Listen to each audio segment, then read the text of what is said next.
Okay, apparently Kamala Harris is getting cooked in an interview. That's interesting. We're going to want to watch this because Kamala Harris doesn't often do interviews.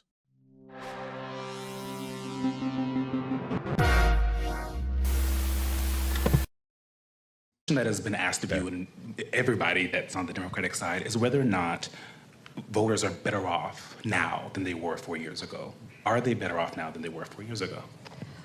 So when we came into, well, first of all, let me just say it is good to be with the National Association of Black Journalists, and I thank you for the work you do and that your members do every day. Well, it is very important that we ensure that this organization and your members always have the resources and the platforms to deliver the voices that must be heard. So I thank you for hosting me today. 4 years ago, when we came in during the worst unemployment since the Great Depression.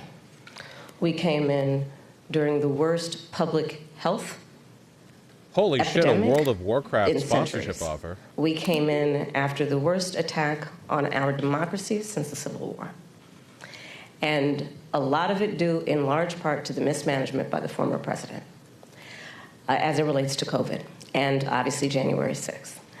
And we had then a lot of work to do to clean up a mess. As of today, we have created over 16 million new jobs, over 800,000 new manufacturing jobs. We have. I really wish that you could break with the standard, like, like the messaging needs to change a little bit here, because I feel like 4 years ago, we had 5,000 people dying a day or whatever. Everything was shut down. Are you kidding me? Are things better now than they were 4 years ago? When we inherited the White House from Donald Trump's administration, they didn't even have a vaccine rollout plan. We would have been stuck in that state for years if he had kept being the president. Like, this intonation, this delivery is so tired that it makes you not even pay attention to the lowest black unemployment rate in generations. We have invested in small businesses, and they're to the benefit of many people, but including black small businesses, some of the highest rate of creation of new black small businesses in years. We have done the work of capping the cost of prescription medication for our seniors for issues like insulin. And again, I'm speaking to the black journalists who care about all people, but in particular, I'll talk about the impact on black people, where we know black folks are 60% more likely to be diagnosed with diabetes. And we have now finally capped the cost of insulin for our seniors at $35 a month, capped the cost of prescription medication for our seniors at $2,000 a year, because I got a reminder of that when I went to Portland over the weekend. I got breakfast 2 days in a row at this phenomenal Southern food place in downtown Portland. And it was like, people who live in the South have a 60% greater likelihood of getting diabetes. Wow. How did that happen?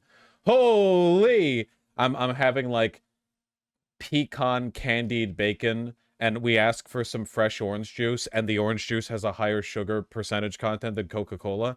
God damn, it's delicious. It's amazing, dude. Listen, you're like a candle burning at both ends. Your life is short, but it is sweet. Unlike the former president who promised to do it, we finally have allowed Medicare to negotiate drug prices against the big pharmaceutical companies. And these are just some of the accomplishments. Is the price of groceries still too high? Yes. Do we have more work to do? Yes.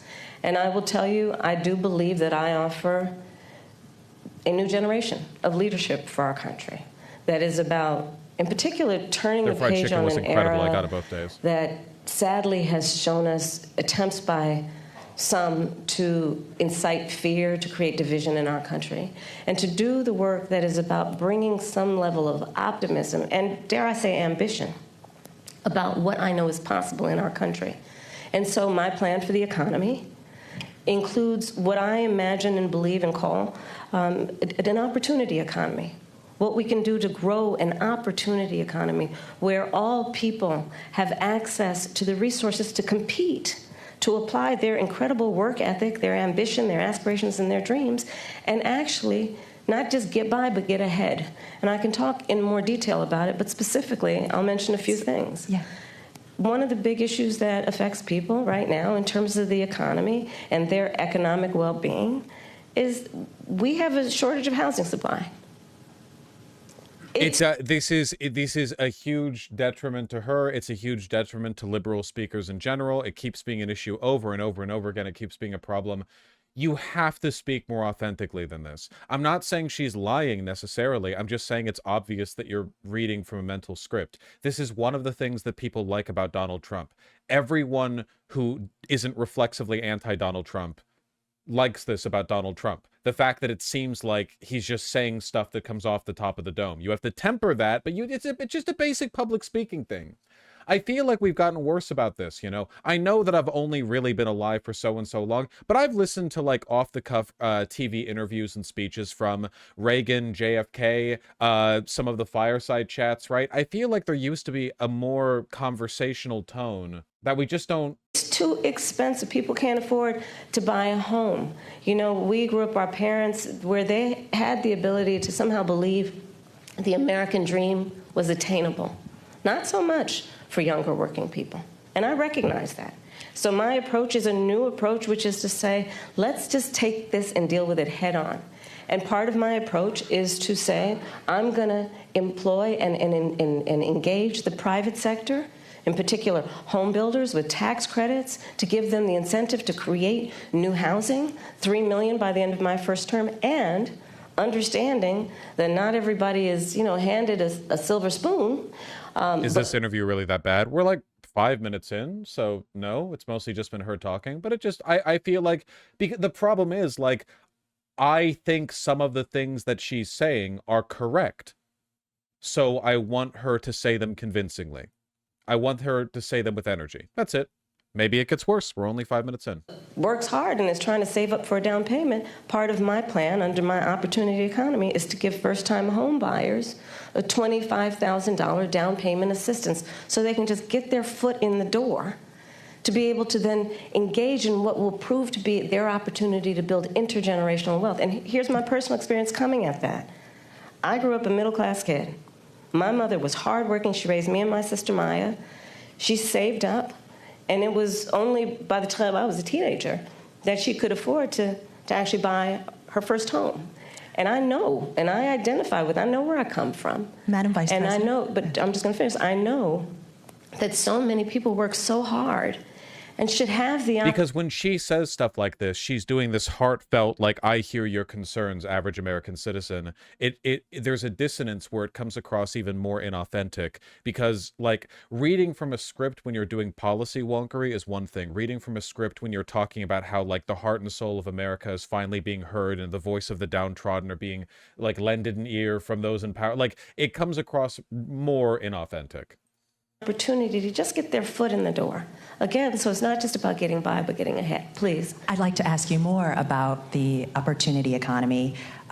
Housing is a part of it, as well as expanding the earned income tax credit, financial support, as you mentioned, for first-time buyers, and a $50,000 tax deduction for startups and small businesses. But I want to talk to you about the squeeze that millions of Americans are also dealing with that impacts their ability to work and make money, and that is child care and elder care. And it's a squeeze for millions of people. In some parts of the country, it costs more for child care than for rents. I think Bloomberg recently reported an average of $33,000 a year. So I'm just wondering, you mentioned that in your opportunity economy, a child tax credit, but that's just one part of an ecosystem. Please tell us, what plans will you propose to guarantee that families can actually afford child care and elder care? You know what would be an almost guaranteed victory for a future presidential candidate? Folding daycare into our current system of guaranteed education, kindergarten and up, preschool and daycare. If we were like, yeah, you know, we think actually every American, because let's be real here, okay? You need daycare unless you're wealthy enough that you can have 1/2 of your parental unit stay at home all the time. Like, everyone that I am not a parent. I don't pretend to know what parents go through. through. I see it from a distance and it looks ruinously difficult in many cases. I have seen like upper middle class families get crippled economically because like if you're upper middle class, you probably live in a city, and if you live in a city, good luck finding daycare, motherfucker. There are like 6 daycares within a mile of you, 12 within 2, whatever, and they're insanely expensive, and you have like wait lists and application forms, and it's like, I don't know, man. It seems bad. Seems kind of gay. So to your point, it is sadly the state of affairs in our country that working people often have to decide to either be able to work or be able to afford childcare. Like they can't afford childcare and actually do the work that they want to do because it's too expensive and it doesn't actually level out in terms of the expense versus the income. My plan is that no working family should pay more than 7% of their income in childcare. Because I know that when you talk about the return on that investment, allowing people to work, allowing people to pursue their dreams in terms of how they want to work, where they want to work, benefits us all. It strengthens the entire economy. We saw, for example, daycare is $250 a week here in Missouri. $250, $1,000 a month in Missouri. What are the standards for daycare over there? No hate to Missouri or whatever, but like you need somebody who's not a sex offender supervising like a petting zoo style like pig pen where you dump 30 babies in there and have like a bunch of chopped carrots in a bucket in the corner. Like what standard are we talking about for Missouri here? $1,000 a month? During the pandemic, what happened? And it sadly has dissipated as a conversation that we need to resuscitate, which is the number of women that had to leave the workforce because of the lack of childcare and home health care. And so many of our families, and in particular women, end up carrying the responsibility. Men do too, of course. What we call people who are in the sandwich generation. Exactly. Who have young children and are also taking care of their parents.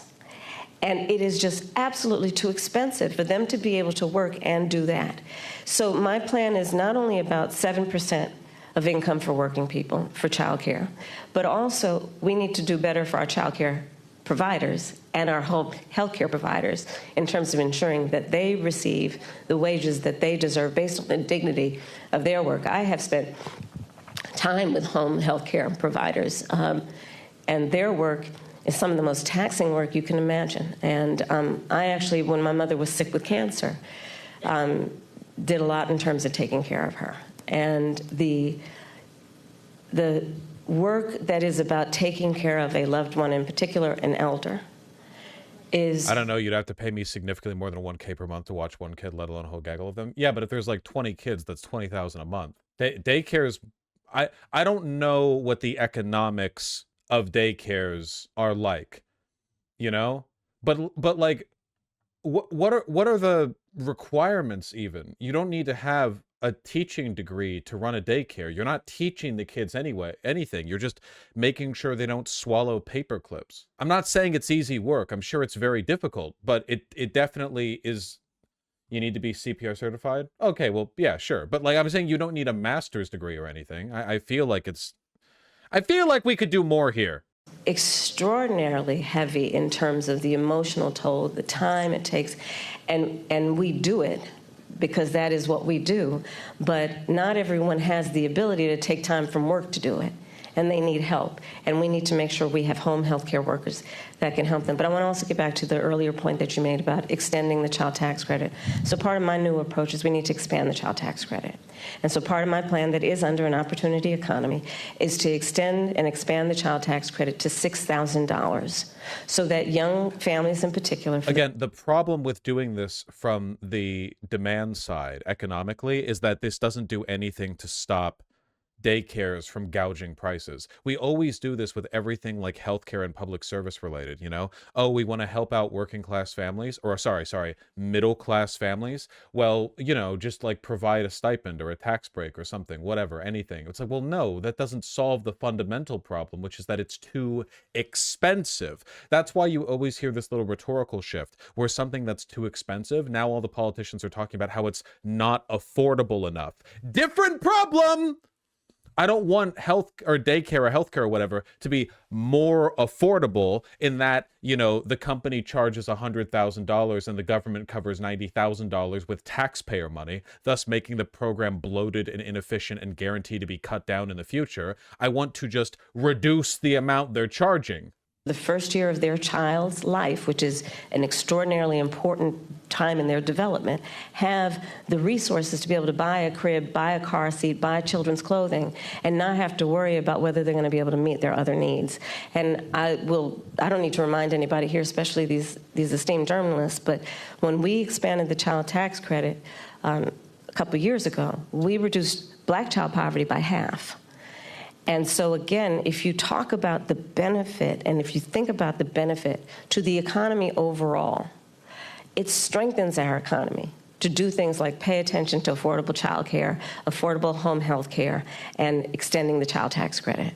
Madam Vice President, black men, as you know, are a closely watched voting bloc. You've hosted black men at your residence. Yep. You have engaged black men and censored them in your economic opportunity tour. Mm-hmm. But polling shows... Censored? Wait, did I mishear? Voting bloc. You've hosted black men at your residence. Yep. You have engaged black men and censored them in your Centered. Okay, centered. Okay. Yeah, censored wouldn't have made any sense there. That makes sense, Annie. I'm in favor of like requirements. I'm just saying...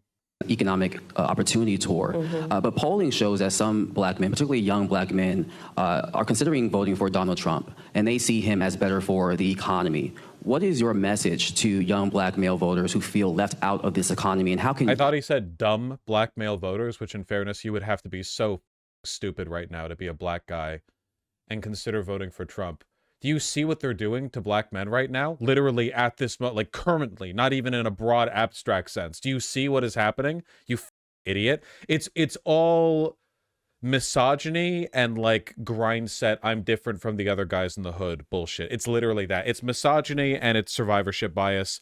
Those are the only explanations. And I think misogyny is probably the stronger of the two, given how close the relationship between sexual insecurity and, you know, yeah, it's all like fresh and fit stuff. But that's a Nazi pod, man. You've got to be pretty far right to be going for that as a black guy.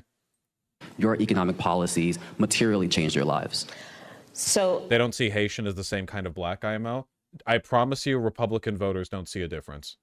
I appreciate the spirit of the question, but I'll tell you, I've often been asked this question in a way that I've had to respond by first saying that I think it's very important to not operate from the assumption that black men are in anybody's pocket. Black men are like any other voting group. You got to earn their vote. So I'm working to earn the vote, not assuming I'm going to have it because I am black, but because the policies and the perspectives I have understands what we must do to recognize the needs of all communities. And I intend to be a president for all people. Specifically as it relates to what we need to do, to your point around economic opportunity, yes, I started way before I was at the top of the ticket at what I called an economic opportunity tour, focused on black men. Understanding that, for example, we have so many entrepreneurs in the community who do not have access to capital, but they've got great ideas, an incredible work ethic, the ambition, the aspiration, the dream, but don't have the relationships necessarily. So what do you think Dems should do to bring back a lot of young men, not just black, from the economic party? I'm really sorry, but it is overwhelmingly a like gender dynamic thing. And a lot of it just comes down to people are lonely and insecure. And then they go at 14 years old, they find hate groups online who convince them that the Jews are ruining their chance at a high school sweetheart because they're importing Giga Chad Mexican MS-13 alpha males who are infiltrating the high schools or so. I don't know. It's insane. It's all psycho. Yeah, the goddamn Jews telling women that men have to wash their ass, you know. Women used to be unruined by feminism, and now they think you should wash your butthole after you poop.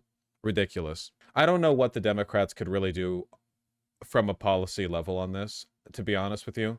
It's pretty tough. Vosh, I'm starting to support the all men should start in prison, work their way out feminism. I mean, men do a lot to earn derision. I'll say that much. Maybe just don't give them phones till they're like 30. I don't know. It's pretty rough. Look, I'll say this much, okay? Because we're talking about black people in the context of Kamala Harris's interview. Black women complain about black men complain about black women. The difference is black women will complain about black men and then go on to vote Democrat and be generally good liberal people, and black men will complain about black women and then watch neo-Nazi podcasts that are racist towards them but put up with it because at least they hate women too. There is a huge difference in like the political, from a consequentialist perspective, there is a massive difference between like the directions that this like gender war pulls people in. You know, there are man-hating women out there, and that's bad, but like they're not out there Sikh heiling in front of swastikas they drape over highway overpasses. That's just how it is. It's nothing innate. It's just men are the ones that are being targeted by all this Nazi shit. My work has included, as vice president, getting billions more dollars into community banks, including working with the big banks to do that, so that we can increase access to capital for our small businesses, for our startups. Part of my plan under my economic opportunity plan going forward is that right now, startup entrepreneurs, small businesses only get a tax deduction of $5,000. Nobody can start a small business with $5,000. So I'm expanding that to $50,000. Understanding, again, that when people have the opportunity to have the resources to get started, they're going to put the good ideas, they're going to put the hard work into it. And part of what I also know is that our young black men, just like any group of people, anybody, our small businesses are really the backbone of our economy overall. And when they do better economically, we all do better.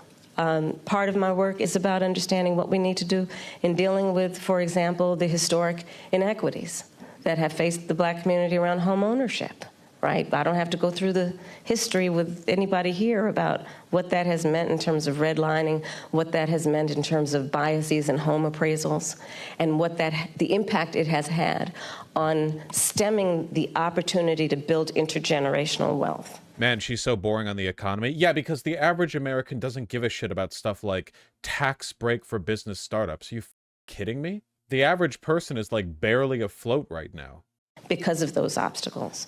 So part of the work that I have done and will continue to do is identify, speak truth about those obstacles, and address them. Another example is medical debt. 1 in 4 black families or individuals is more likely to carry medical debt than others.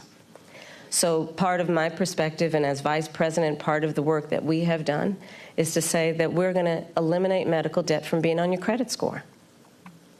Because until now, medical debt worked against your credit score, and people know their credit score like your weight, right? You know that number. And the difference between what that number is and what it needs to be is the difference between you being able to get a car loan, a small business loan, or even a leasing on an apartment. And so part of my What was the question? This is not a very conversational interview, I have to say. It's very much like, would you like to take 10 minutes to repeat some of your stump speech talking points? Is understanding the obstacles that traditionally and currently exist to allow anyone, including black men, be able to achieve economic wealth. And I'm going to tell you, I don't think it is sufficient to just only talk about economic policy around reducing unemployment. It is an important marker. And I'm proud of the work that we've done thus far. But it should be a baseline there. Everybody's working. The point is, do people have an opportunity to build wealth? If that's what they choose to do, if that's what they want to do. And a lot of my perspective as we go forward is just that. I believe that there are a lot of opportunities that are available to the American people. Like, one of the things that bothers me as well about opportunity economy as a concept is that, for one, I don't think you should have the opportunity to prosper. I think you should just prosper. And I also don't think that prospering should be a product of some unique spark or intelligence or go-getter moment on your part. I think you should just serve a function to the community and be rewarded for it. That's it. Like, an opportunity economy, like, oh, do you want to be an apprentice to the one blacksmith in your village? No, you just do it. Like, if you're there, you do it. If you can do it, you do it. It's not, you don't have to hustle. You don't have to grind set. Just work. That's it. Just work the damn job. Everything has to be like a competition with these people. Oh, yeah, we're not going to ensure everyone gets like this baseline standard of life. We're just going to ensure that everyone has a marginally equal ability to participate in the slot machine that is whether or not your small business takes off. Yeah, 90% of restaurants fail in the first 3 years, but, you know, whatever. Let's pretend that starting up a small business is some kind of, like, yeah, so what do you mean start up a small business? Who's doing that? Where is that happening? People shop at Target. What's your business? If we see people and understand Taylor? what they want for themselves and their families, and then meet them where they are. Madam Vice President, I want to switch gears a little bit and talk about the war in Gaza. Mm-hmm. You've called for a ceasefire, hostage deal, and a two-state solution as an end to the war for many months now. And while you've expressed support for Israel to defend itself, a two-state solution and a ceasefire are at odds with what Benjamin Netanyahu has said is their right to defense. If it matters, as you say, how Israel defends itself, where do you see the line between aggression and defense?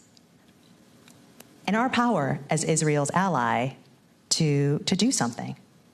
Okay, a lot to unpack in what you just said. So let's start with this. We're not getting a direct answer because it is the official position of the Biden administration to pretend that Netanyahu was not obviously the one who's stonewalling all of these attempts at peace. Even though Netanyahu has screamed from the top of his lungs for nearly a year now that he will never, ever, ever accept any of the things that Biden is pushing for, and he has like stopped every deal from going through. You know, they have to pretend that it's actually just, oh, we haven't worked on a solution that works yet. Absolutely believe that this war has to end, and it has to end as soon as possible. And the way that will be achieved is by getting a hostage deal and a ceasefire deal done. And we are... Who's blocking the deals, Kamala? Hey, you've been on this for like over half a year. Why hasn't it happened yet? Working around the clock to achieve that end. Stepping back, October 7, 1,200 Israelis were slaughtered, but actually, and some Americans, by the way. Well, I'm just hearing about this. In that number, slaughtered. Young people who were attending a concert. Women were horribly raped. And yes, so I have said, Israel has a right to defend itself. We would. But Madam Vice President, I think my ask is the difference between aggression and defense. No, but it's important to put it in context. Almost half of the economic activity in the U.S. is with small businesses. Scheherazade, and the definition of small business that you're using is one with 500 employees or fewer. So, sure.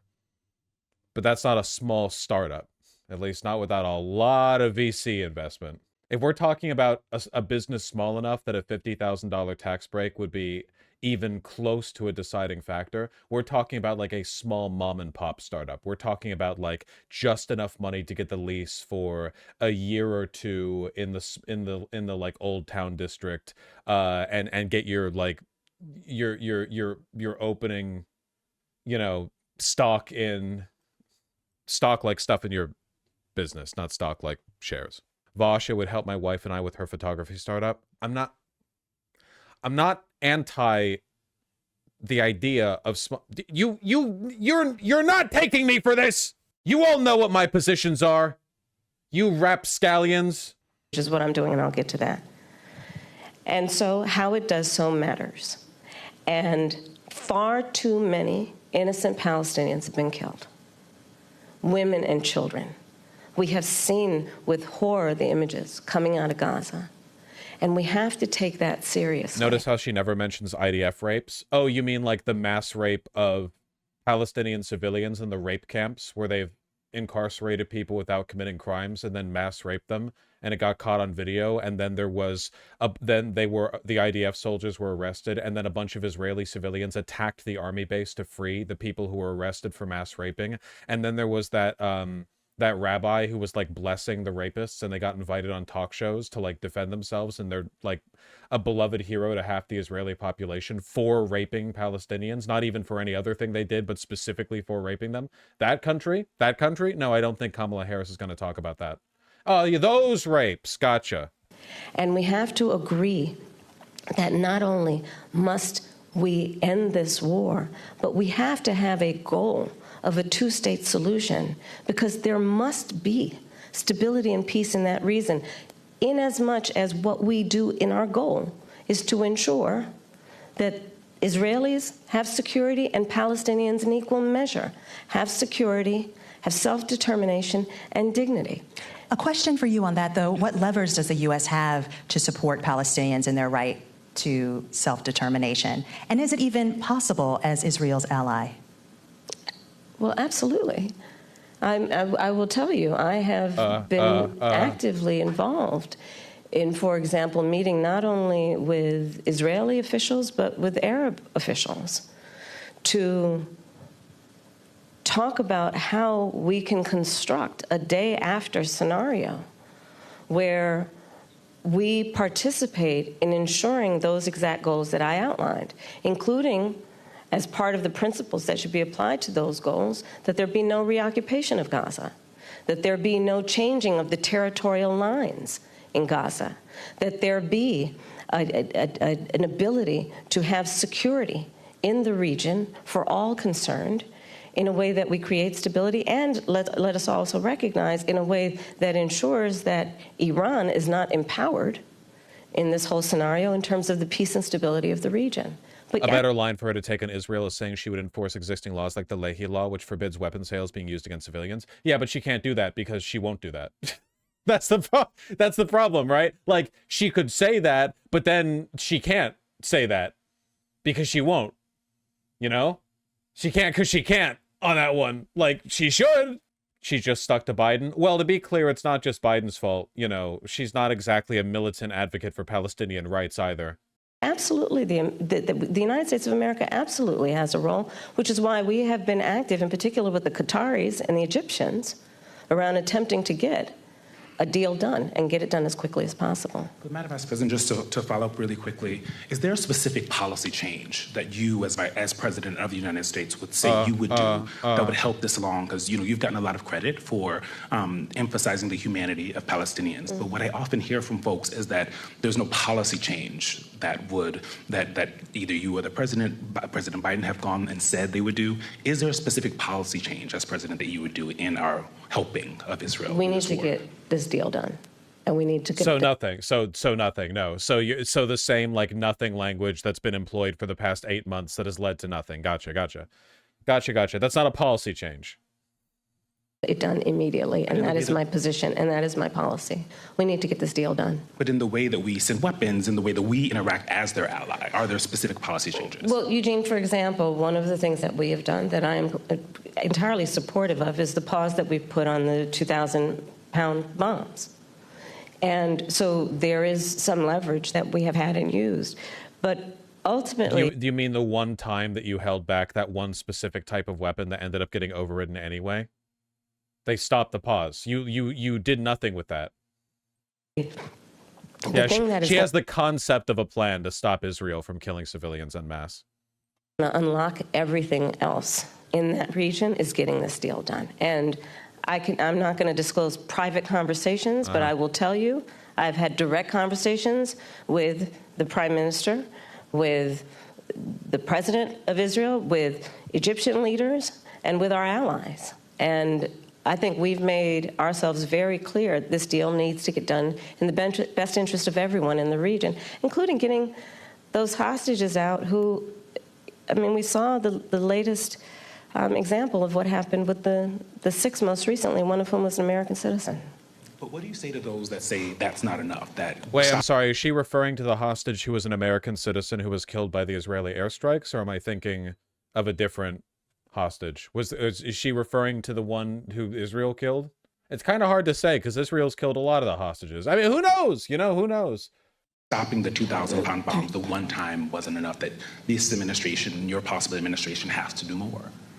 Well, we are doing the work of putting the pressure on all parties involved to get the deal done. So nothing. But let me be very clear also. I support Israel's ability to defend itself. Well, we're putting so much pressure on that even after offering nothing with regards to specific ways of putting pressure, we still have to reassure everyone listening that we're not, like opposed to them defending themselves, as evidenced by the bajillion dollars we've given them in weapons. We're very committed to pressuring them to stop, but not like, not in like a pressury kind of way. And I support the need for Palestinians. I think she's referring to the ones Hamas killed because they were about to be rescued. Okay, I don't know. I mean, Israel's killed some hostages. Hamas killed some hostages.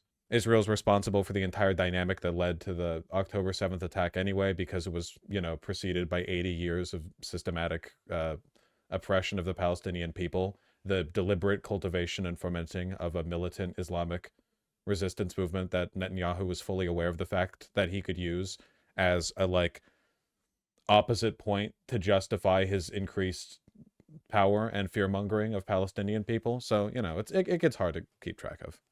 To have dignity, self-determination, and security as we move forward and get a two-state deal done. But right now, the thing we need to get done is this hostage deal and the ceasefire deal. We're almost there. We need a ceasefire. We need We're a hostage almost there, deal. guys. I want to switch gears to racial justice, Madam Vice President. Last month, you eulogized Congresswoman Sheila Jackson Lee. Yeah. Jackson Lee's signature bill, one of a few, was H.R. 40, which would create a commission to study the history of U.S. slavery. $50,000 tax break to any Palestinians who start a small business in the Gaza Strip. That's true. That could help them rebuild. We need the Pell Grant. Like if you've run a small business that's operated for 18 months in an underprivileged area, then you get to receive that could do a lot for them. That could do a lot for them. Yeah, I remember. This was the one that I thought was being referred to. IDF confirms it mistakenly killed 3 hostages in Gaza City bombing. I remember that, but I guess it was different people. And study the issue of reparations. She introduced H.R. 40 every session of Congress, taking up the mantle from Congressman John Conyers. This is a bill that you have co-sponsored as a U.S. Senator. Yet, this has, despite the fact that this has been, similar commissions have been created on the state level and on the local level, is yet to pass in Congress, let alone come out of committee. Congresswoman Jackson Lee, Congresswoman Barbara Lee, and other advocates have called for President Biden to take executive action to create this commission. Would you, as president, take executive action to create this commission, or do you believe that it should happen in Congress? Well, first of all, as you mentioned, Sheila Jackson Lee, she was an extraordinary leader who we just recently lost, and she was a friend and a real champion for so many issues. So I feel compelled to say that about her. On the issue of what we need to do going forward, look, first of all, we just need to speak truth about history in spite of the fact that some people would try and erase history and try and teach our children otherwise. We need to speak truth about the generational impact of our history in terms of the generational impact of slavery, the generational impact of redlining, of Jim Crow law. I could go on and on and on. These are facts that have had impact. And we need to speak truth about it. And we need to speak truth about it in a way that is about deriving solutions. And frankly, I think that we, and part of that is studying it to figure out exactly what we need to do. But part of what we can do right now is, for example, what I'm talking about in terms of building an opportunity economy, which is addressing explicitly the obstacles. I don't understand what the bill is. It's reparations, basically. Why does it feel like the DNC sandblasts every identifiable part of a candidate away during the general? Yeah, that's their strategy. During the general, Trump gets even more Trump and Kamala gets less Kamala. It's great. Reparations are very unpopular. I don't expect any presidential candidate to support them. They're not even that popular among Black Americans.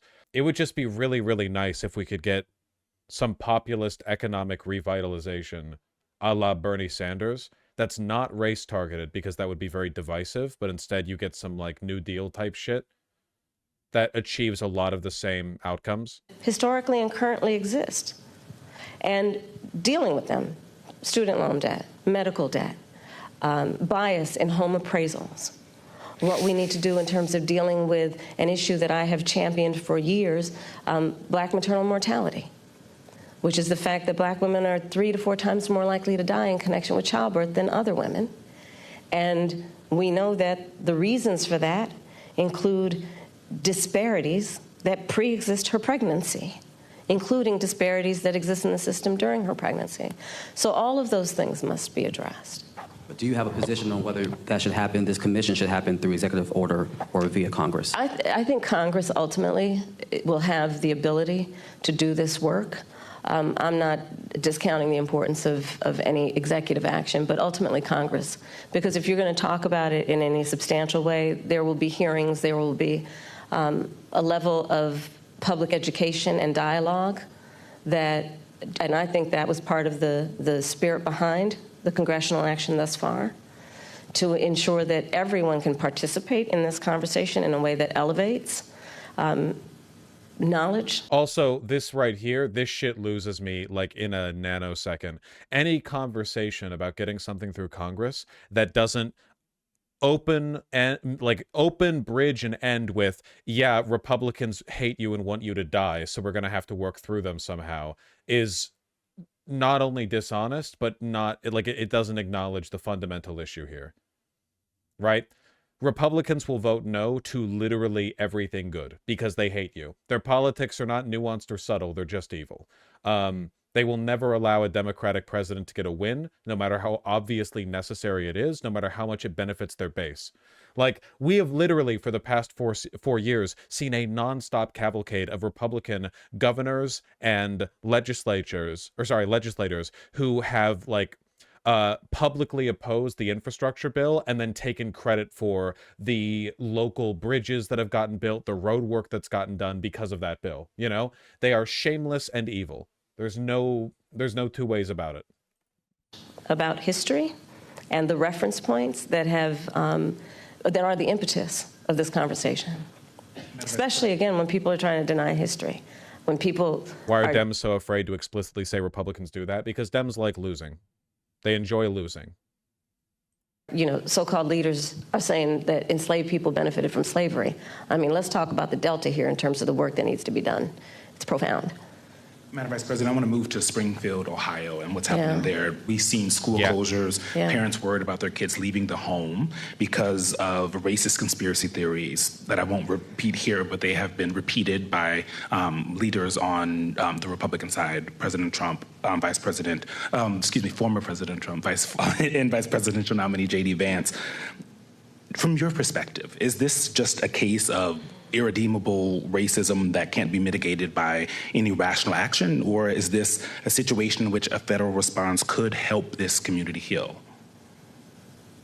There's a question of resources and... Well, no, I'll let you finish and then I'll speak. No, please.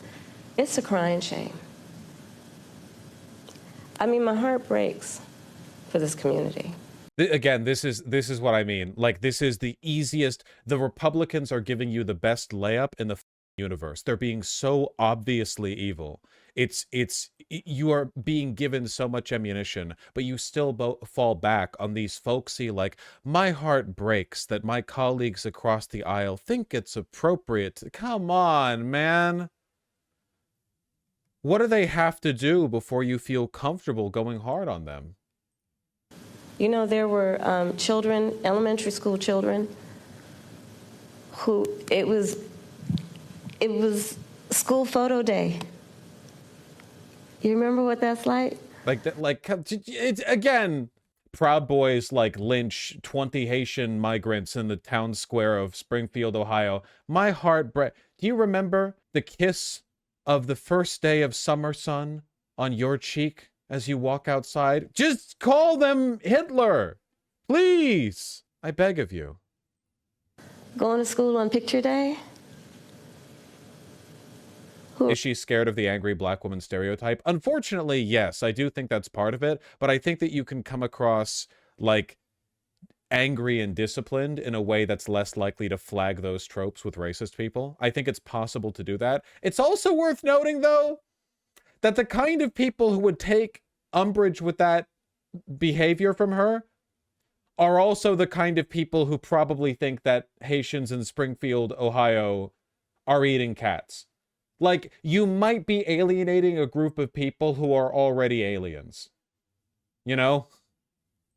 Who were dressed up in their best, got all ready, knew what they were going to wear the night before, and had to be evacuated. Children. Like, I think this is negligent. I think it undersells the terror of what's going on over there. You know? I think you could very easily, like, there are a million things you could say right now Like, I don't know. I say, I mean, watch my videos, Kamala Harris. That's what I'm saying. But whatever. I'll let her finish. I'm going to pause every 2 seconds with my frustration. A whole community. It's sincere frustration. Fear. And I'll say a couple things about it. One, I learned a long time ago in my career, having a background as a prosecutor, when you have these positions, when you have that kind of microphone in front of you, you really ought to understand at a very deep level how much your words have meaning. I learned at a very young stage in my career that again, like, if you want any historical perspective on this, what is happening right now with the Haitians is, with no exaggeration, without any like flowery language or hyperbole, identical to what they did to the Jews. It is 1-to-1. The pogrom installation, the idea of them being like freaky outsiders who are stealing your shit, who are like destroying the community, who are spreading disease, they're vermin, they're like all of this, it's 1-to-1. It's not an exaggeration, it's straightforward. Can you imagine a like social democrat liberal talking about this, talking like this after Kristallnacht or whatever? Or like the many incursions into the Warsaw ghettos? It sounds ridiculous when yes, because they did. I know! They did do that! At least some of them did. But like, the difference between now and then is now we can say, hey, this is like the Nazis. They couldn't say that back then because it was the Nazis. It's not irresponsibility. It's not being careful with language. It's inciting a pogrom. I don't know what line has to be crossed here before you use language with a degree of alarmism that is proportionate to the severity of what is happening. The meaning of my words could impact whether somebody was free or in prison. As Attorney General, I was of California, fifth largest economy in the world. The latter. I was acutely aware that my words could move markets. When you are bestowed with a microphone that is that big. I've never heard this term before. Pogrom. It means like a purge or like a riot or an execution or an exiling of a minority group in an area. It's not a word that's been used very often up until very recently. I learned about the word from I think the Witcher games. Like just a few years ago, and before that I hadn't heard the word before, so I guess it's coming back into fashion. It's certainly appropriate. There is a profound responsibility that comes with that. That is an extension of what should not be lost in this moment, this concept of the public trust.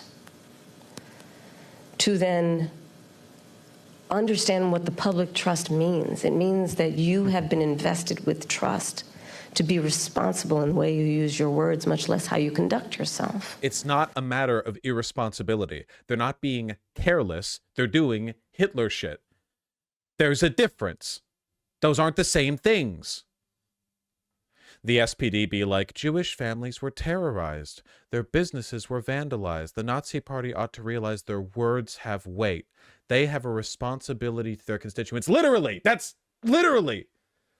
Natural disaster language. Yeah, in this case, she's not even like directly impugning the people who. And especially when you have been and then seek to be again President of the United States of America.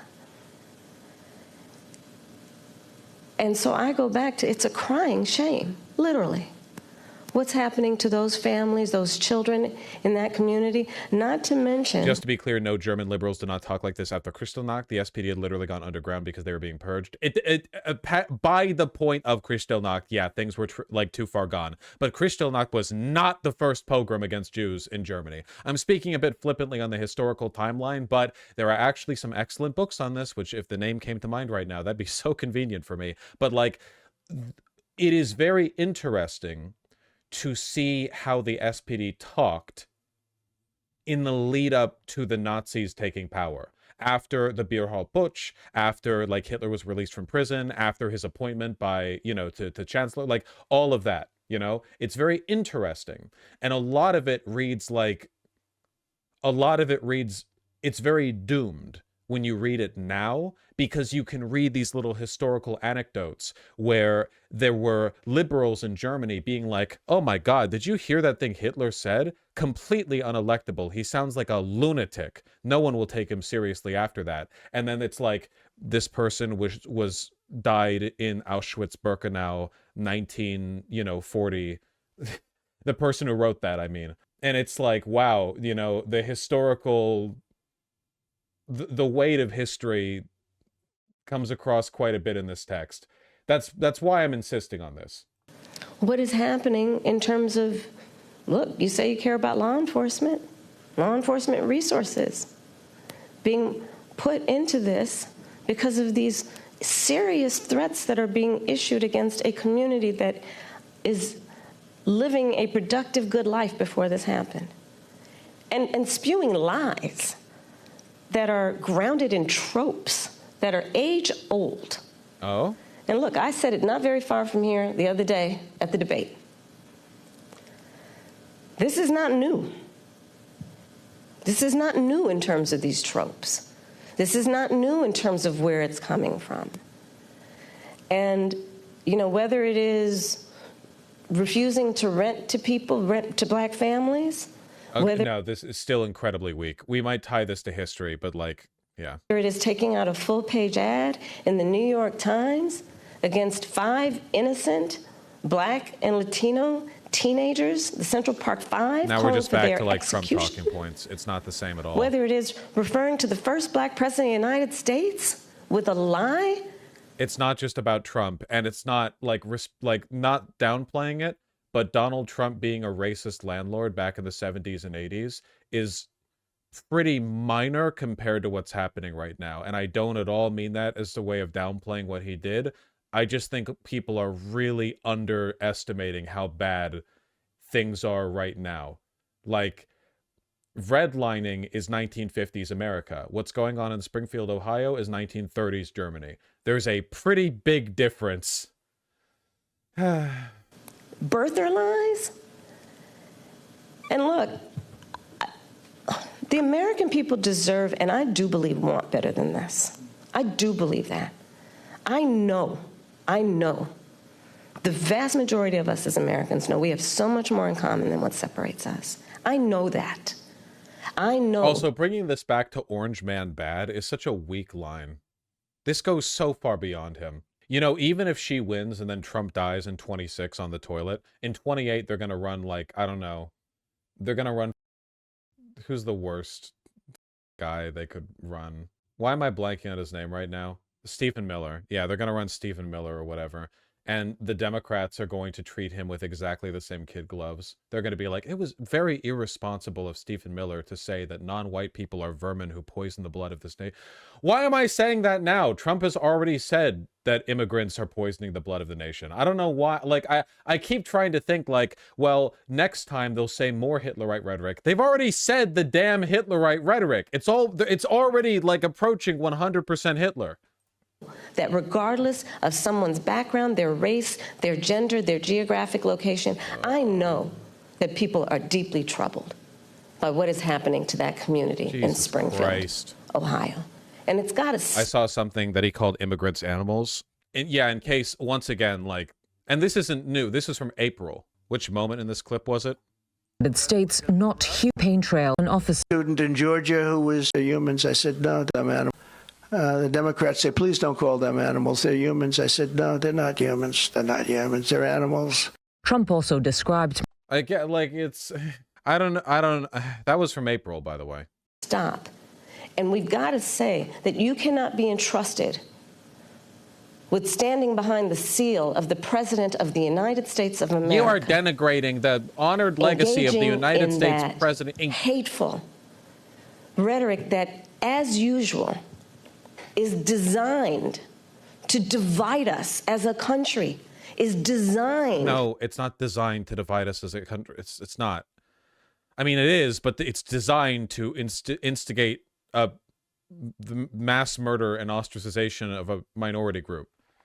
Dividing us as a country, that's so broad. Everything divides us as a country. Sports games divide us as a country. To have people pointing fingers at each other. It's designed to do that.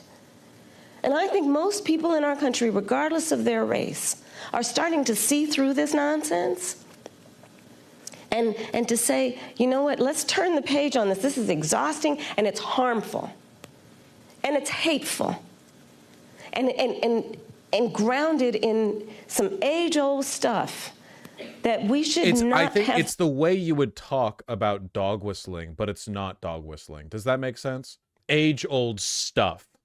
It's the way you would talk about, like, if there was coded behavior, but it's not. It's just the thing. The tolerance for. So let's turn the page and chart a new way forward and say, you can't have that microphone again. Madam Vice President, I'm switching gears again. Okay. Quick question. I want to talk to you about gun control. So you've said you support an assault weapons ban. And she went way harder on Charlottesville. What happened in Charlottesville was not as bad as what's happening right now. People realize that, right? Like, what it represents, like, conceptually about the country. So Charlottesville was a Nazi rally. We've had those, okay? This is the presidential and vice presidential candidates who are a coin flip away from winning, doing full Nazi pogrom shit on a, like, this is very, very like the level of, like, implied power and like the culpability from those in power, the difference is enormous. Whatever. We just need to move on. I'm gonna universal background checks, and we actually learned during the debate that you are a gun owner. But in cities like Philadelphia, handguns are responsible for most homicides and violent crime. The most recent FBI data shows handguns were involved in 59% of murders in our country. How will you address the issue of the use of handguns? Because a push for an assault weapons ban only addresses a significant but small part of the problem. So, first of all, yes, I'm surprised this question was. It's a good question. This has always been one of the most brain dead parts of liberal anti-gun hysteria, which is they obsess over the rifles. Most murders are done with handguns. I'm a gun owner, and Tim Walz is a gun owner, and we're not trying to take anybody's guns away from them. But we do need an assault weapons ban. That is taking... Assault weapons are designed to kill a lot of human beings quickly, yes, and have no place. And all guns are designed to... No, we're not... People don't sell single-shot pistols anymore. Automatic weapons are already illegal outside some exceptions. We're talking about semi-automatic weapons. An AR-15, you know, you've got a 30-round magazine. There are Glocks, like the standard magazine for which is like 21 rounds. I mean... Have no place. I'm going to get to it. Yes. And have no place on the streets of a civil society. We need universal background checks, which, to your point about handguns, is about saying that it is just reasonable to want reasonable gun safety laws that say we should do background checks, that we ought to know. It's just reasonable. You might want to know before someone can buy a lethal weapon. If they've been found by a court to be a danger to themselves or others, you might just want to know. And respectfully, we do understand that. But you're asking about... I'm asking specifically about handguns, because many of those handguns aren't purchased in places. Universal background checks apply to handguns. Yes. They do. But in many instances, those handguns aren't even bought lawfully. Yes. Which is why I also have been very adamant for years. In fact, I myself protested at a gun show probably 10, 15 years ago about the gun show loophole and why we need to close that. Because what ends up happening is that gun shows at flea markets, gun dealers are not, under existing law in the past, required to register their sales. And so you are exactly right that a lot of homicides, for example, a good number of them, I don't have the statistic in front of my mind, are committed with illegally purchased guns. And that's why we need to address each entry point in the issue, including universal background checks, closing the gun show loophole, and what we need to do as a general matter to focus not only on reaction to crime, but prevention of crime. So you're raising a very important issue that has many facets, including what we need to do in terms of reasonable gun safety laws and what we need to do around crime prevention, what we need to do around crime deterrence. But listen, I have personally prosecuted homicide cases. I have held the hands of mothers who have always come comes to me back to this, crying, doesn't it? who have said, I only want to talk to Kamala, because they knew when they sat down, I would treat them with the dignity and respect that they were entitled and due about the loss of their child, often their son, to gun violence and the need to take it seriously. And we must take it seriously in every way, understanding it's not just about a soundbite. It's about a comprehensive approach that deals with the tragedy of, to your point, everyday gun violence in America. It's real. It has had a profound impact in terms of trauma that for the most part has gone undiagnosed and untreated. The trauma that exists in communities around the violence of losing their children, losing a brother, losing a father, an uncle. All of that must be addressed, and we have to have a holistic response to it. Are there things we haven't thought about yet? Because every time we bring up this issue of gun violence, universal background checks comes up and a ban on assault weapons. Are there other solutions that you're also thinking about that will get at this issue? Absolutely. For example, part of what we did with, so we, as vice president with the president, we were able to pass the first meaningful gun safety legislation in 30 years. And part of what that involved was millions and millions of dollars to put more mental health counselors in public schools, right? Because we know that there is an aspect of this that is about treating the trauma and dealing with it at its source before it ends up manifesting itself in a... How do you square this with the fact that there have been multiple school shootings recently where the person who did the shooting wasn't even a student at the school they did the shooting at? You know, I do agree that mental health is a big component of the issue, and that it's mostly young men, let's be real here, who are causing these issues. I don't know whether that's the line. Problem. There is the work... Young white men. Well, young white men for school shootings, young black men for most shootings. Not to get all FBI stats on you, but a significant portion of the mass shootings in this country aren't school shootings. They're gang-related, crime-related, whatever.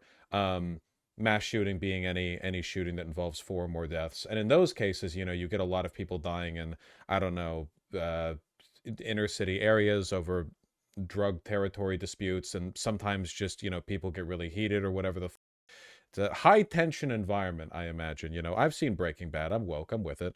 And in those cases, it's not even necessarily a mental health thing. It's just like an economics issue. You know, there isn't enough security in those areas, both economically and like literally with police, because no one trusts the police there, nor should they. So the gangs end up becoming the de facto police in a lot of... Watch The Wire for a documentary on what I'm talking about. Thank you. Thank you.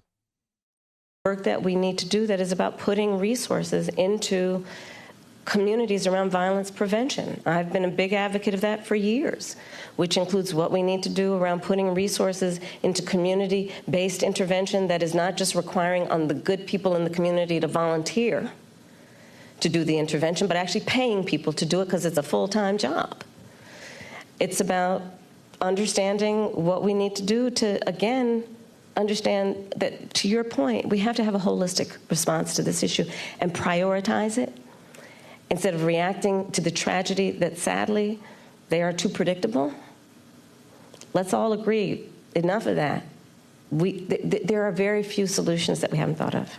We need to put the resources into them. Madam Vice President, we want to... She did kind of run away from the question about why you do an assault weapons ban when the majority of firearm murders are from handguns, but there's not really a good answer to that, so... To the topic of reproductive access, something that you have worked in leading on both for the administration, Democrats, and now the top of the ticket. You've said that as president, you would want to codify Roe. If it came to your desk, you would sign a bill that did that. Roe protected access until fetal viability, which it also says is, quote, at about 7 months, but it may occur earlier, even at 24 weeks. So do you similarly support also codifying Roe's restrictions, which allowed states to ban abortion in the 3rd trimester of pregnancy unless necessary to save the mother's life? We need to put the protections of Roe v. Wade back into law. And when that bill gets passed by Congress, I will proudly sign it into law. Understand what is happening in our country.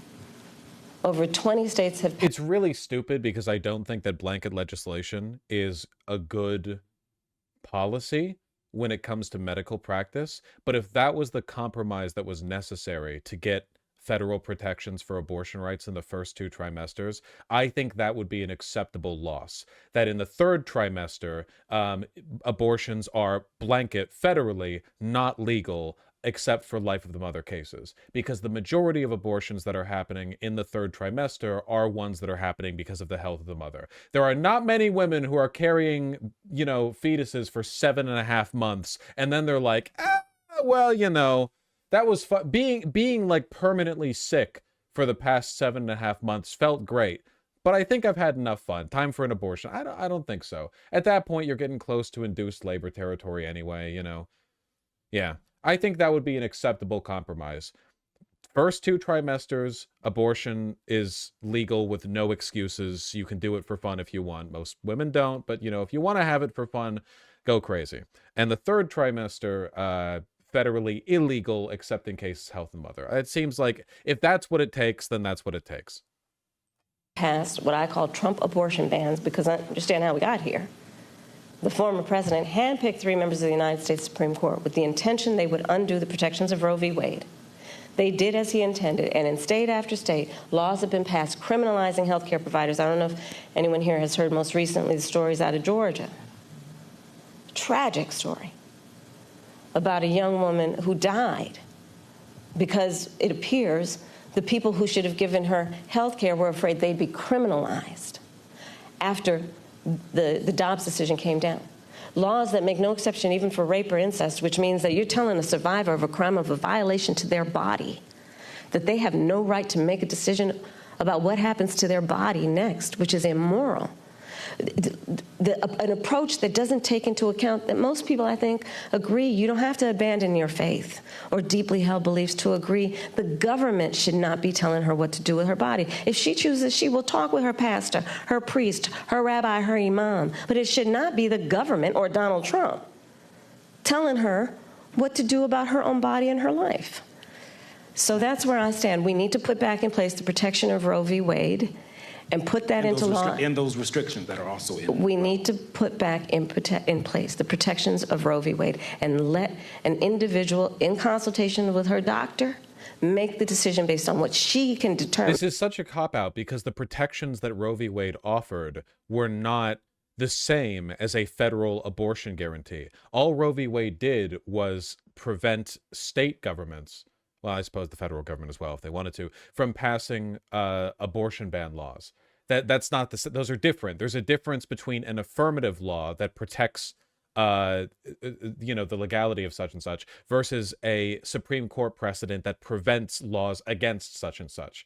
Things are assumed legal by default unless a law prevents them or a bill or whatever prevents them from being legal. Because she's smart enough to know what's in her best interest instead of having her government tell her what to do, especially a bunch of people in these state capitals who think they're in a better position to tell her what to do than she is to know what's in her best interest. Before we conclude, Madam Vice President, the Joyful Warrior has been used to describe your campaign. You didn't see that just a minute ago, though. Okay, I'm back to my joyful part. And your opponent and Republicans have at times weaponized you laughing in campaign ads, for example. Why is joy important to you to insert into this election, and what do you make of Republicans using that as a way to suggest that you're not a serious candidate?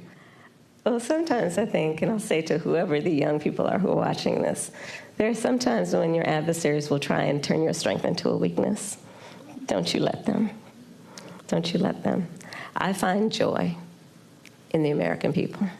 I find joy and optimism in what I see to be our future and our ability to invest in it. I find joy in the ambition of the people. I find joy in the dreams of the people. I find joy in building community. I find joy in building coalitions. This is very girl boss. I find joy in believing that the true measure of the strength of a leader is not based on who you beat down, but who you lift up. And I think we should all find joy and have a sense of optimism about who we are as Americans and what we mean to each other and what we can do to lift each other up. Madam Vice President, President Biden spoke to former President Trump after the attempt on his life this weekend. Have you spoken to him? I have. And earlier today, I assume. Yes. How'd that go? You want to give us some intel? Sure. I checked on him to see if he was okay. Yeah. And I told him what I have said publicly. There's no place for political violence in our country. I am in this election. A truncated version of this interview would go her softballing answers to the question of how do you feel about your opponents trying to incite a racial program, comma, don't let them take your joy from you, comma. And also I wanted to let Donald Trump know that I hope he's okay. It's like, I know that there are necessary compromises that you have to make to appeal to enough people to win the presidency. I know you're not going to be like a hard-lined Twitter lefty with the based and red-pilled answers every time. I understand this, but it's like, damn, there is no fire at all. In this race for many reasons, including to fight for our democracy. And in a democracy, there is no place for political violence. We can and should have healthy debates and discussion and disagreements, but not resort to violence to resolve those issues. On January 6th, your vehicle was allowed to kind of pass a viable pipe bomb. We've seen... No, I was in the building. You were in the building. And we've seen what's happening with former President Trump. Do you have full confidence in the Secret Service to protect all of you? I do. You feel safe for you and your family? I do. But, I mean, you can go back to Ohio. Not everybody has Secret Service. And there are far too many people in our country right now who are not feeling safe. Okay, I mean, I look at Project 2025, and I look at, like the Don't Say Gay laws coming out of Florida. Members of the LGBTQ community don't feel safe right now. Immigrants or people with an immigrant background don't feel safe right now. Women don't feel safe right now. And so, yes, I feel safe. I have Secret Service protection. But that doesn't change my perspective on the importance of fighting for the safety of everybody in our country. We're almost done, guys.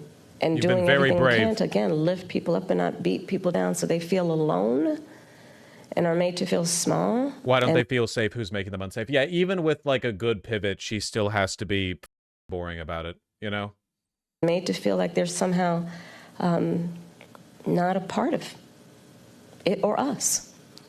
Madam Vice President, thank you so much for your time. Thank you. Thank you. Yes. I've appreciated this. Thank you. Thank you.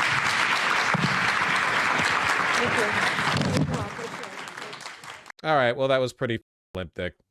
Mostly, like, my main shock here, I think, is just the remarkable lack of passion and fire in talking about what's going on in Springfield, Ohio.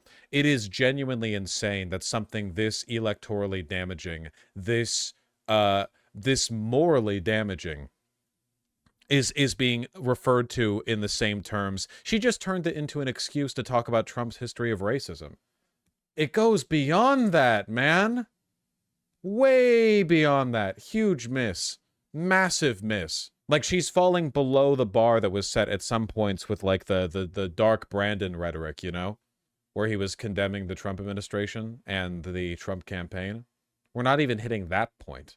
Do you think the Dems just don't think it's that bad? No, I don't think that. I think they think it's very bad. I just don't think that these, limp dick institutionalist bitches have the fire in their chest to refer to things that are bad as bad. They can't summon the passion. They're too civility pilled. Well, that was all great. Vosh, do remember that as a woman, she can't be fiery. I think that's bullshit. I don't think we can use that as like an infinite pass to be weak on this. There are absolutely ways that you can present the message much more aggressively as a woman. And the kinds of people who would impugn you for that are already not going to vote for you.